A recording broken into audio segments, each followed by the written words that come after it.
So அன்றைக்கி ஒரு நாள் கிளம்பிட்டு ஃபாஸ்ட்டாக ஷாப்பிங் போகலாம், பர்த்டேக்கு ஹஸ்பண்டுக்கு பர்த்டே ட்ரெஸ் எடுக்கலாம்னு சொல்லிட்டு போயிட்டுருக்கோம். அன்றைக்கி பார்த்தோன்னா ரொம்பவே டிராஃபிக்கு. ஏன்னா நிறைய பேர் வீக்கெண்ட்னால எல்லாருமே வந்துட்டாங்க, பார்க்கிங்க்கு ப்ளேஸ் இல்லை. ஸோ ஃபாஸ்ட்டாக நாங்கள் பார்க் பண்ணிவிட்டு சரி, இது மால் வந்து கிராண்ட் மால். ஸோ கிராண்ட் மாலில் வந்து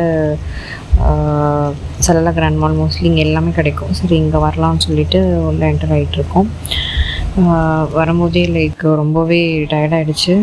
அப்புறம் சரி ஃபாஸ்ட்டாக வாங்கலான்னு சொல்லி உள்ள என்டர் ஆகிட்டு மற்றனா இங்கே சல்லா கிராண்ட் வந்து ரொம்பவே பெருசாக இருக்கும். இங்கே கைண்ட் ஆஃப் எல்லா ஷாப்ஸுமே இருக்கும். இங்கே பார்க்குறது ரெட் டேங்க்.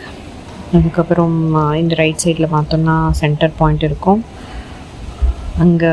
அதுக்கப்புறம் எல்சி வேக்கிக்கி, மேக்ஸ், மோஸ்ட்லி இல்லை க்ராக்ஸ், லைஃப் ஸ்டைல் எல்லா ஷாப்புமே இங்கே இருக்கும். என்ன வேணுமோ எல்லா பட்ஜெட்டில் நம்ம எப்படி இருக்கணும்